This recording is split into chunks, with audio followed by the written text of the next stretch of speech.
All right. Hey, it's Dad, your daddy, your papa again.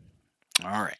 Well, I'm sure you had a fun and busy day, and if you didn't, that's okay.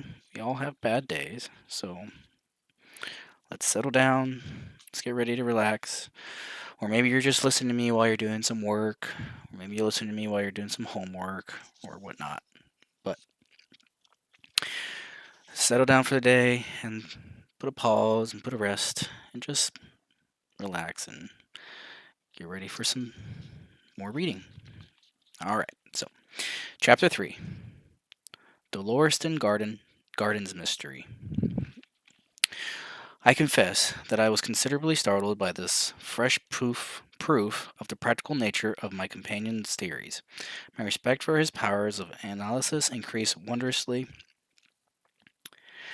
There still remained some lurking suspicion in my mind, however, that the whole thing was a prearranged episode intended to dazzle me, though what earthly object he could have in taking me is what passed my comprehension.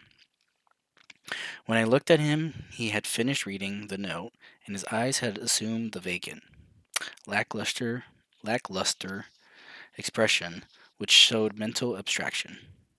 "How in the world did you deduce that?" I asked. "Deduce what?" said he pet- petulantly.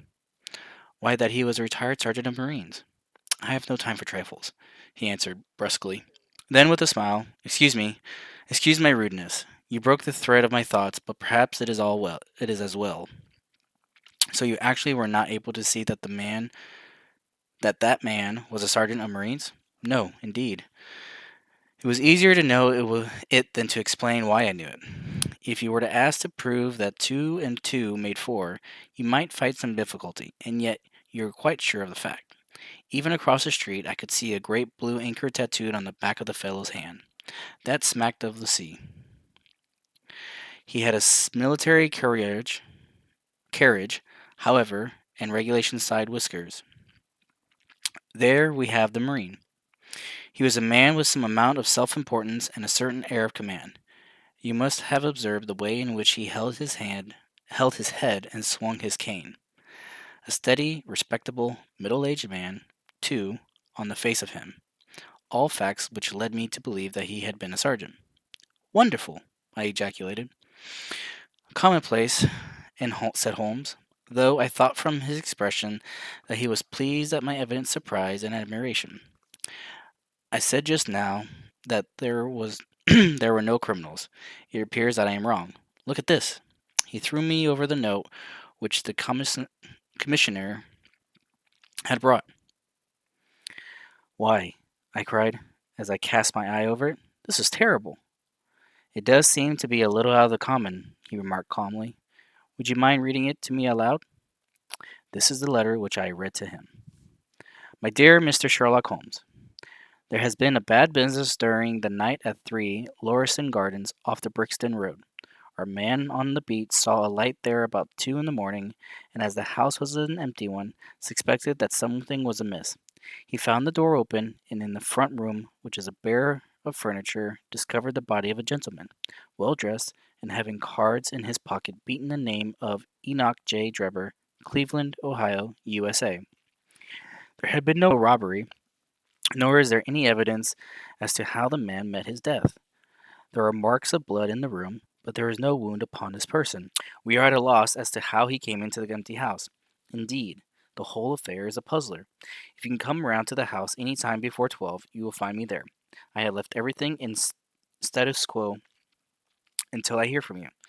If you are unable to come, I shall give you fuller details, and would esteem it a great kindness if you would favor me your opinions. Yours faithfully, Tobias Gregson." "Gregson is the smartest of the Scotland Yarders," my friend remarked. "He and Lestrade are the pick of a bad lot. They are both quick and energetic, but conventional. Shockingly so. They have their knives into one another, too. They are as jealous as a pair of professional beauties. There will be some fun over this case if they are both put upon the scent." I was amazed at the calm way in which he rippled on. "Surely there is not a moment to be lost," I cried. "Shall I go and order you a cab?" I'm not sure about whether I shall go. I am the most incurably lazy devil that ever stood in shoe leather. That is, when the fit is on me, for I can be spry enough at times. Why, it is just such a chance as you have been longing for. My dear fellow, what does it matter to me? Supposing I unravel the whole matter, you may be sure that Gregston, Lestrade, and company will pocket all the credit. That comes of being an unofficial personage. But he begs you to help him. Yes, I know he knows that I am his superior and acknowledges it to me, but he would cut his tongue out before he would own it to any third person. However, we may as well go and have a look. I shall work it out on my own hook. I may have a laugh at them if I have nothing else. Come on. He hustled on his overcoat and bustled about in a way that showed that an energetic fit has superseded the apathetic one. Get your hat, he said. You wish me to come? Yes, if you have nothing better to do. A minute later, we were both in a hansom, driving furiously for the Brixton Road. It was a foggy, cloudy morning, and a dun-colored veil hung over the housetops, looking like the reflection of the mud-colored streets beneath. My companion was in the best of spirits, and prattled away about Cremona fiddles, and the difference between a Stradivarius and an Amati. For himself, as for myself, I was silent, for the dull weather and the melancholy business upon which we were engaged depressed my spirits. You don't seem to give much thought to the matter in hand, I said at last, interrupting Holmes' musical disquisition. No data yet, he answered. It is a capital mistake to theorize before you have all the evidence. It biases the judgment. You will have your data soon, I remarked, pointing with my finger. This is the Brixton Road, and that is the house, if I am not very much mistaken. So it is. Stop, driver, stop. We were still 100 yards or so from it, but he insisted upon our alighting, and we finished our journey upon foot. Number 3, Lordston Gardens, wore an ill-omened and minatory look. It was one of 4 which stood back some little way from the street, 2 being occupied and 2 empty. The latter looked out with 3 tiers of vacant melancholy windows, which were blank and dreary, save that here and there a "To Let" card had developed like a cataract upon the bleared panes. A small garden sprinkled over with a scattered eruption of sickly plants separated each of these houses from the street, and was traversed by a narrow pathway, yellowish in color, and consisting apparently of a mixture of clay and gravel. The whole place was very sloppy from the rain which had fallen through the night. The garden was bounded by a 3-foot brick wall with a fringe of wood rails upon the top, and against this wall was leaning a stalwart police constable, surrounded by a small knot of loafers who craned their necks and strained their eyes in the vain hope of catching some glimpse of the proceedings within. I had imagined that Sherlock Holmes would at once have hurried into the house, plunged deep into a study of the mystery. Nothing appeared to be further from his intention. With an air of nonchalance, which, under the circumstances, seemed to me to border upon affection, he lounged up and down the pavement, and gazed vacantly at the ground, the sky, the opposite houses, and the line of railings. Having finished his scrutiny, he proceeded slowly down the path, or rather down the fringe of grass which flanked the path, keeping his eyes riveted upon the ground. Twice he stopped, and once I saw him smile, and heard him utter an exclamation of satisfaction. There were many marks of footsteps upon the wet, clayey soil, but since the police had been coming and going over it, I was unable to see how my companion could hope to learn anything from it. Still, I had had such extraordinary evidence of the quickness of his perceptive faculties that I had no doubt that he could see a great deal which was hidden from me. At the door of the house we were met by a tall, white-faced, flaxen-haired man with a notebook in his hand, who rushed forward and wrung my companion's hand with effusion. "It is indeed kind of you to come," he said. "I have had everything left untouched." "Except that," my friend answered, pointed at the pathway. "If a herd of buffaloes had passed along there, could not be a greater mess. No doubt, however, you had drawn your own conclusions, Gregson, before you permitted this." I have had so much to do inside the house, the detective said evasively. My colleague, Mr. Lestrade, is here. I had relied upon him to look after this. Holmes glanced at me and raised his eyebrows sardonically. With two such men as yourself and Lestrade upon the ground, there will not be much for a third party to find out, he said. Gregson rubbed his hands in a self-satisfied way. I think we have done all that can be done, he answered. It's a queer case, though, and I knew your taste for such things. You did not come here in a cab? Asked Sherlock Holmes. No, sir. Nor Lestrade? No, sir. Then let us go and look at the room. With which inconsequent remark he strode on into the house, followed by Gregson, whose features expressed his astonishment. A short passage, bare planked and dusty, led to the kitchen and offices. Two doors opened out of it, to the left and to the right. One of these had obviously been closed for many weeks. The other belonged to the dining room, which was the apartment in which the mysterious affair had occurred. Holmes walked in, and I followed him with that subdued feeling at my heart which the presence of death inspires. It was a large square room, looking at the larger from the absence of all furniture. Of vulgar flaring paper adorned the walls, but it was blotched in places with mildew, and here and there great strips had become detached and hung down, exposing the yellow plaster beneath. Opposite the door was a showy fireplace, surmounted by a mantelpiece of imitation white marble. On one corner of this was stuck the stump of a red wax candle. The solitary window was so dirty that the light was hazy and uncertain, giving a dull gray tinge to everything, which was intensified by the thick layer of dust which coated the whole apartment. All these details I observed afterwards. At present, my attention was centered upon the single grim, motionless figure which lay stretched upon the boards, with vacant, sightless eyes staring up at the discord ceiling. At present, my attention was centered upon the single grim, motionless figure which lay stretched upon the boards, with vacant, sightless eyes staring up at the discolored ceiling. It was that of a man about 43 or 44 years of age, middle sized, broad shouldered, with crisp, curling black hair and a short, stubbly beard. He was dressed in a heavy broadcloth frock coat and waistcoat, with light colored trousers, and immaculate color and cuffs. A top hat, well brushed and trim, was placed upon the floor beside him. His hands were clenched and his arms thrown abroad, while his lower limbs were interlocked as though his death struggle had been a grievous one. On his rigid face there stood an expression of horror, and as it seemed to me, of hatred, such as I have never seen upon human features. This malignant and terrible contortion, combined with the low forehead, blunt nose, and prognathous jaw, gave the dead man a singularly simious and ape-like appearance, which was increased by his writhing, unnatural posture. I have seen death in many forms, but never has it appeared to me in a more fearsome aspect than in that dark, grimy apartment, which looked out upon one of the main arteries of the suburban London.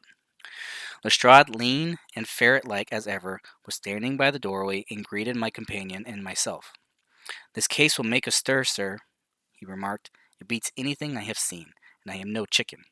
"There's no clue?" said Gregson. "None at all," chimed in Lestrade. Sherlock Holmes approached the body and, kneeling down, examined it intently. "You are sure that there is no wound?" he asked, pointing to numerous gouts and splashes of blood which lay around. "Positive," cried both detectives. "Then, of course, this blood belongs to the second individual, presumably the murderer, if murder has been committed. It reminds me of the circumstances attendant on the death of von Johnson in Utrecht in the year '34. You remember the case, Gregson?" "No, sir." "Read it up. You really should. There is nothing new under the sun. It has all been done before." As he spoke, his nimble fingers were flying here, there, and everywhere, feeling, pressing, unbuttoning, examining, while his eyes wore the same far-away expression which I have already remarked upon. So swiftly was the examination made that one would hardly have guessed the minuteness with which it was conducted. Finally, he sniffed the dead man's lips, then glanced at the soles of his patent leather boots. "He has not been moved at all?" he asked. "No more than was necessary for the purposes of our examination." "You can take him to the mortuary now," he said. "There's nothing more to be learned." Gregson had a stretcher and 4 men at hand. At his call, they entered the room, and the stranger was lifted and carried out. As they raised him, a ring tinkled down and rolled across the floor. Lestrade grabbed it up and stared at it with mystified eyes. "There's been a woman here," he cried. "It's a woman's wedding ring." He held it out, as he spoke, upon the palm of his hand. We all gathered round him and gazed at it. There could be no doubt that this circlet of plain gold had once adorned the finger of a bride. "This complicates matters," said Gregson. "Heaven knows they were complicated enough before." "You're sure it doesn't simplify them?" observed Holmes. "There's nothing to be learned by staring at it. What did you find in his pockets?" "We have it all here," said Gregson, pointing to a litter of objects upon one of the bottom steps of the stairs. "A gold watch, number 97163, by Barrard of London, gold Albert chain, very heavy and solid. Gold ring, with Masonic device. Gold pin, bulldog's head, with rubies as eyes. Russian leather card case, with cards of Enoch J. Drebber of Cleveland, corresponding with the EJD upon the linen. No purse, but loose money to the extent of £7 13. Pocket edition of Boccaccio's Decameron, with name of Joseph Stangerson upon the flyleaf. 2 letters, one addressed to E.J. Drebber and one to Joseph Stangerson. At what address? American Exchange. Strand to be left till called for. They are both from the Green Steamship Company and refer to the sailing of their boats from Liverpool. It is clear that this unfortunate man was about to return to New York. Have you made any inquiries as to this man Stangerson? I did it at once, sir, said Gregson. I've had advertisements sent to all the newspapers, and one of my men has gone to the American Exchange, but he has not returned yet. Have you sent to Cleveland? We telegraphed this morning. How did you word your inquiries? We simply detailed the circumstances and said that we should be glad of any information which you could help us. Did you not ask for particulars on any point which appeared to you to be crucial? I asked about Stangerson. Nothing else? Is there no circumstance on which this whole case appears to hinge? Will you not telegraph again? I have said all I have to say, said Gregson in an offended voice. Sherlock Holmes chuckled to himself, and appeared to be about to make some remark, when Lestrade, who had been in the front room while we were holding this conversation in the hall, reappeared upon the scene, rubbing his hand in a pompous and self-satisfied manner. "Mr. Gregson," he said, "I have just made a discovery of the highest importance, and one which would have been overlooked had I not made a careful examination of the walls." The little man's eyes sparkled as he spoke, and he was evidently in a state of suppressed exultation at having scored a point against his colleague. "Come here," he said, bustling back into the room, the atmosphere of which felt clearer since the removal of its ghastly inmate. "Now stand there." He struck a match on his boot and held it up against the wall.